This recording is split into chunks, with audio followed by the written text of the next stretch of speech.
Well, good morning, everyone. I'm down in the workshop this morning. It's a cold morning out there, so I thought it was a good time to do some work here. I'm going to build a picture frame for a painting that I gave to my son last Christmas of a couple tanks, and I actually did a video of that on this channel last year, so if you haven't seen that, you could go and look at it if you're interested. But I thought I'd make a picture frame for it, kind of slow in doing it, but I wasn't sure if I was going to make one or buy one or whatever, but I've decided I'll try and make one. Now that picture is a bit unusual in that I painted it on a wood panel that's mounted to a wooden cradle that's about 1 3/4 inches thick, just a frame of wood around the whole thing to keep the panel flat and prevent warping. And that's glued on there. Now I could potentially saw that off to make framing the picture easier, to put it into a normal picture frame. But what a lot of people do with pictures like that have deep sides on them, or that are mounted on a panel like that, is make what they call a floater frame for the picture. And a floater frame basically is a deeper frame where the picture seems to simply float within the frame itself. It isn't attached per se to the outer frame edge. It's actually attached at the back via another wooden structure that's built onto the back of that outside frame. You'll get to see what I mean as it develops. First thing I have to do though is rip this pine board here. This is about 100 inches long, and I've got to take it down to about a 2.5 inch width, or maybe 2 3/4 inch width, which will be the height of the frame. And that's because the height of the picture with the cradle around it is 1 3/4 inches. And that's basically the height that I want this frame to be. I want the frame front to be pretty well level with the front of the picture. That's usually how they're presented in these floater frames.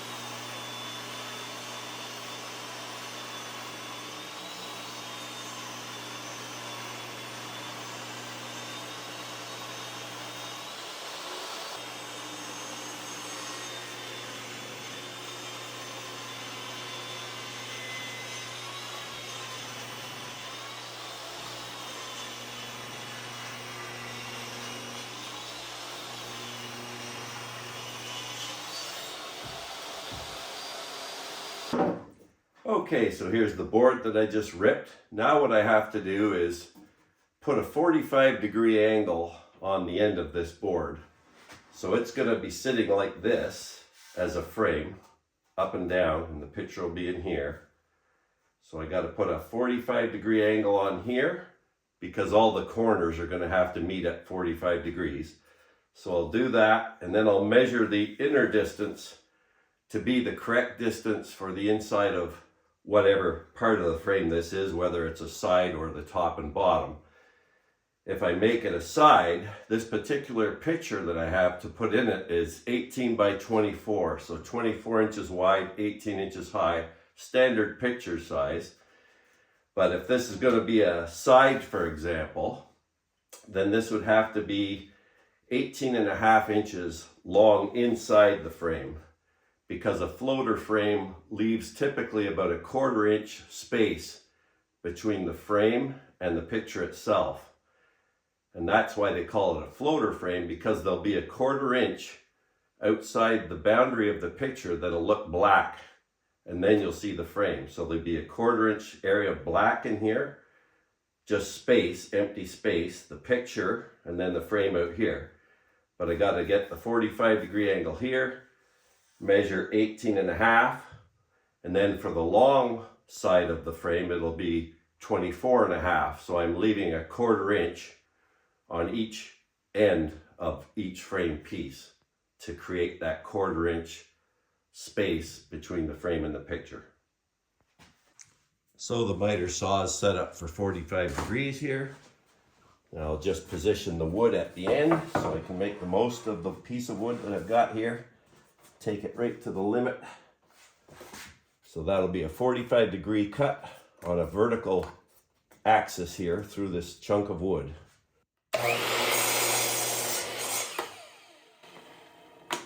There's the first corner.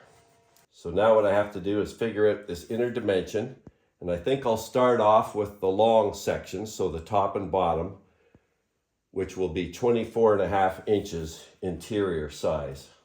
So I just have to measure that out now. For accuracy's sake, I like to start in at the 1 inch mark instead of trying to figure out the end here that sometimes isn't accurate.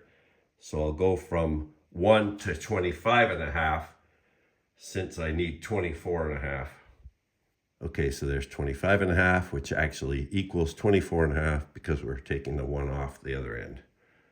Okay, I've just flipped the board around because the angle has to go in the opposite direction for this end. I've made a line here where it should go based on the dimension on the other side of 24.5 inches.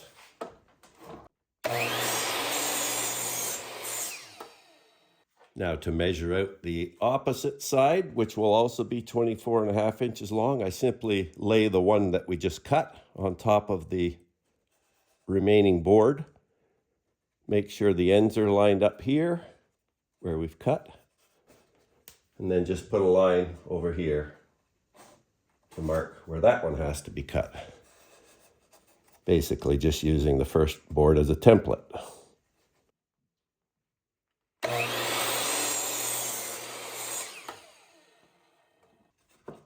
There we go. 2 perfectly matching pieces for the top and bottom. Okay, cutting the first side of the frame now. These will be 18.5 inches inner dimension. So I've got the mark here laid out where the saw has to go.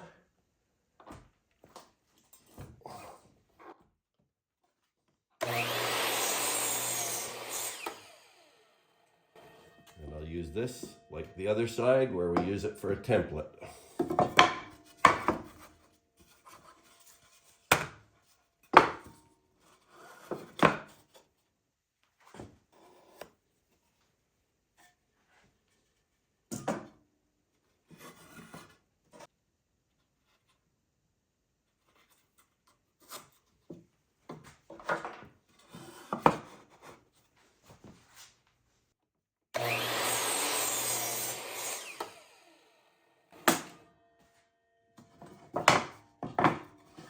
Now these match.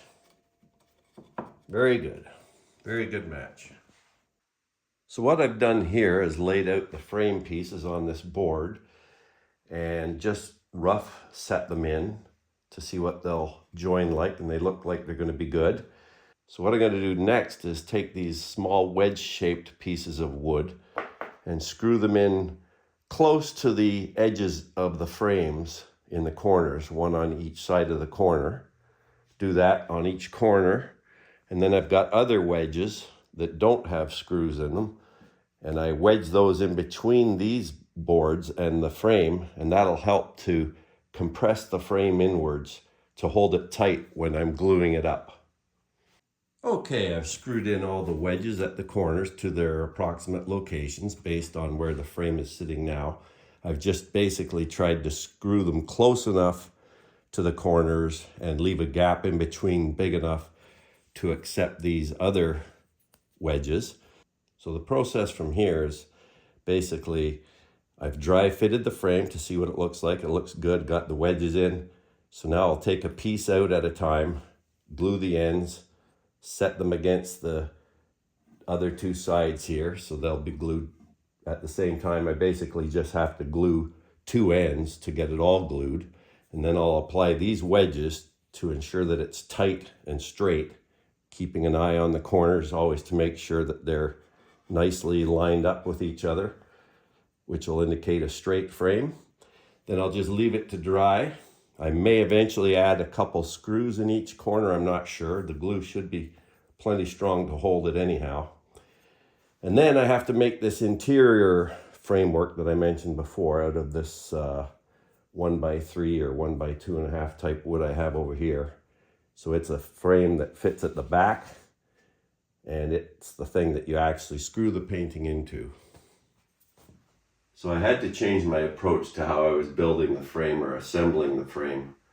These little wedges were not working too well because they were quite low on the sides of this taller picture frame, which is about 2.5 inches tall.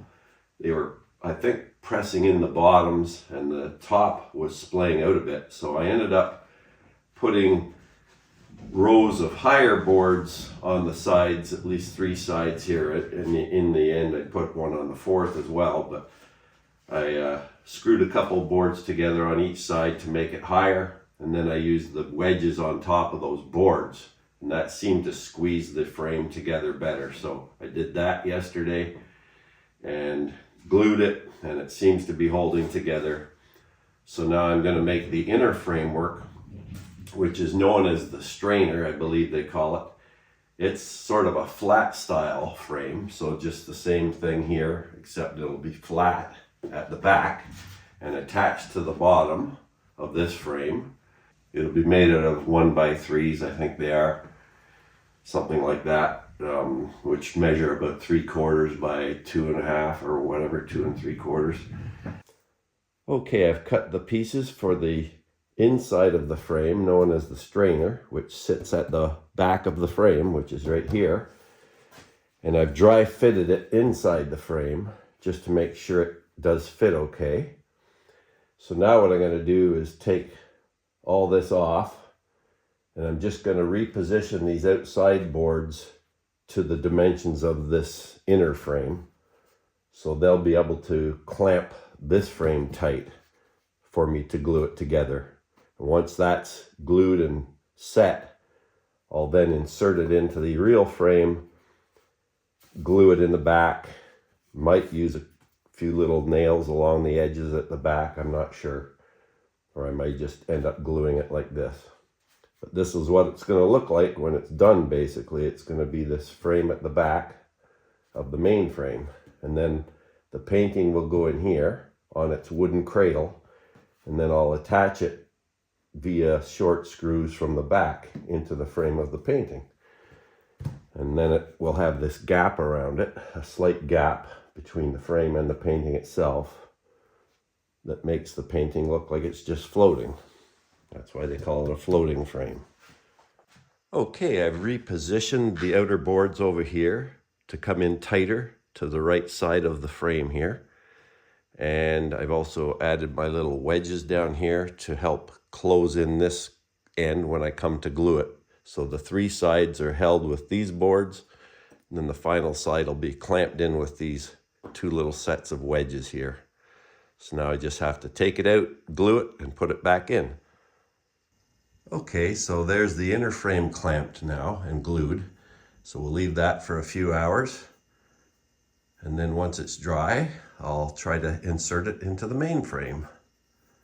So each day brings new challenges. I got the inner frame completed and glued together, and I had to sand it down on the edges in certain places just to get it to fit into the frame for whatever reason. I thought I had built it so it should fit in snugly, but it didn't quite fit in no matter which way I oriented it. So I had to sand off the edges of various sides of this inner frame just to get it to fit in here. And it's not perfectly square for some reason, I don't know why. So the sides of this frame don't fit up snugly against the main frame. So I don't think I'm going to be able to glue it in, because gluing generally wants highly compressed joints or tightly clamped joints to work properly. So I'm going to have to figure out another way to hold this in here. I mean, the obvious thing would be nailing or screwing from the sides. I didn't really want to do that, to have nails or screws coming in from the sides, but that might be the case. The other thing I'm thinking about is possibly screwing from the inside. Now, because this is quite a wide board, I think it's about 2.5 inches or more, 2 3/4 inches wide this way. that would entail quite a long screw. So the other thought I had is maybe pre-drilling with a slightly wider bit halfway in, and then the screw would go halfway in before it begins to seat into this wood. So I may end up doing that. Yeah, so I've decided to use the screwing method. So I pre-drilled with a narrow screw down to almost to the bottom, and then I took a wider drill bit and just went down maybe an inch or so, 3/4 of an inch here, just to allow the screw to set deeper, because these won't have a lot of depth if I don't do that. But now they can go down an extra 3/4 of an inch to get well seated into the main frame. Make sure she's lined up.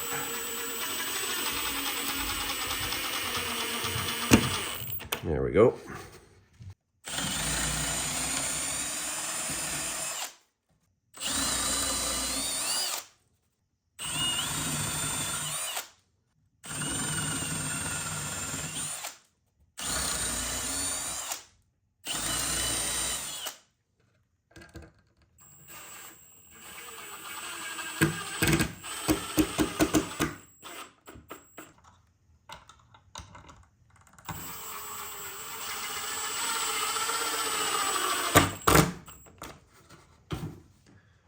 Okay, so there's the strainer section screwed in now. So now I basically have to figure out how I'm going to finish this thing, whether I'm going to stain it or paint it. And they typically also paint the insides of this type of frame, both the strainer and the inside edge of the main frame itself. That's to help accentuate this gap that is typically left beside the painting. Now, the gap in this case won't be very large. It's going to be probably 3/16 of an inch or so in width. So you'll see a dark gap to some extent, but not really very large. They're typically 1/4 inch to maybe 1/2 inch at the most is what they leave. So I'll probably have to do that, paint these inside areas black, just so you don't see the bare wood when you're looking at the finished product from the outside. You want to see that nice contrast of the black line and then the painting from the frame. And then figure out whether I'm going to stain it or paint the frame.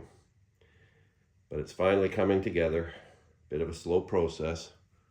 Okay, I've just given the frame a light sanding with 220 grit sandpaper all over basically, because there was some dirt and smudges and some rough edges I wanted to smooth down. In particular, I went over the outer edge of the frame and just smoothed it out a bit, because it's quite a sharp angle on this wood, because it was not rough cut, but it wasn't the standard wood you buy in the stores. It was cut on a bandsaw, I guess, and thicker than normal, so it had a sharp edge. Anyhow, I think I'm now going to stain it. I've got this golden maple stain that I used on the recent bird feeder that I did just a few weeks ago, that's also shown on this channel. It's a water-based wood stain and I like it. If I just did a clear coat on here, this particular white pine wood doesn't have a lot of grain anyhow, so I think it helps to have a stain of some color, or even a paint. I could also equally paint this black or white, whatever, but because of the nature of the painting, I thought a stain might look better. Now, as I mentioned before, this inner frame area will probably be painted black, but that's fine. I can go over this water-based wood stain with black acrylic paint at a later point if I decide to. Or maybe I'll decide to leave it like this if it looks good with the painting in it.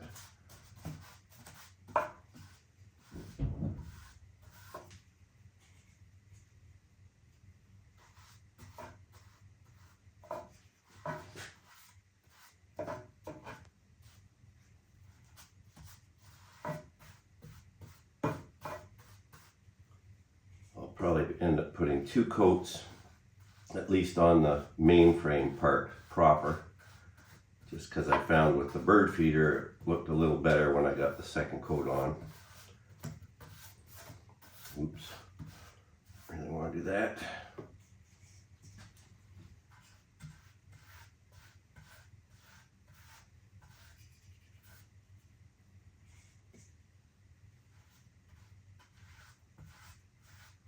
This stain dries fairly quickly.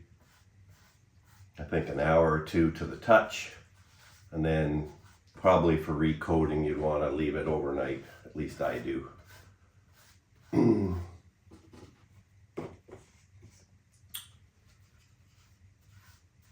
Inside of the main frame here.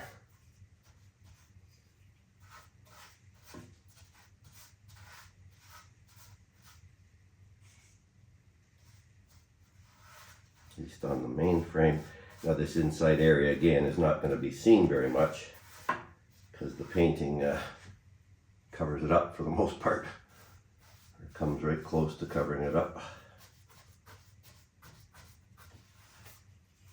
So I'm not being too careful about how I'm doing it in there. And it may also get covered in black paint.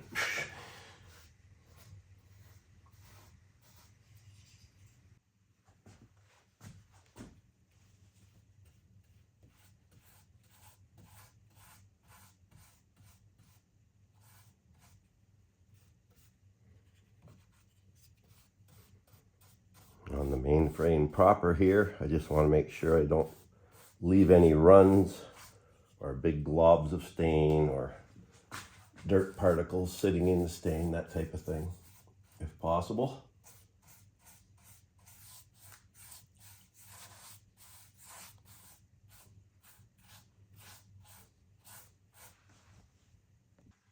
Okay, so there's the first coat of stain on the frame. And I'll let that dry for a couple hours before I do anything else. And then tomorrow I'll probably put a second coat on. But prior to that, I may put an interior black coat on the intersections. Or I may wait till tomorrow to do that as well. Okay, so here's the completed frame now. I've painted the inside areas black. And again, that's to show the black border around the painting once it's set within the floating frame itself. Just gives that nice little black edge around the painting, which I'll show in a minute. But this is largely the frame done. Now I'm thinking I may try to add some artificial wood grain to this frame because it looks fairly uniform. It looks quite nice the way it is, but I just thought a bit of grain would maybe add a nice touch. I've never done that before, so I could partially blow it, but I'm going to try that. Add a bit of a dark grain to this wood, and we'll see how that turns out. But I think I'm going to leave that for another video because this video is already getting long. And I just wanted to show the frame in its mostly completed form here first, and then I'll show it to you with the picture in it, at least set within it. It won't be permanently put in it, but it'll be set within it. Okay, so here's what it looks like with the painting in it approximately. Now I haven't mounted it permanently yet. I've just positioned it to show you how the floating frame looks with the black border around the painting itself. And I think it looks quite nice. I still have to varnish this painting before I put it in, but otherwise, quite happy with the look. And we'll see if it gets better with the wood grain or it gets worse. I may partially ruin it, I don't know. I guess if I don't like it at all, I can always sand it off again, but we'll see. I just thought it might add a more interesting touch to the frame.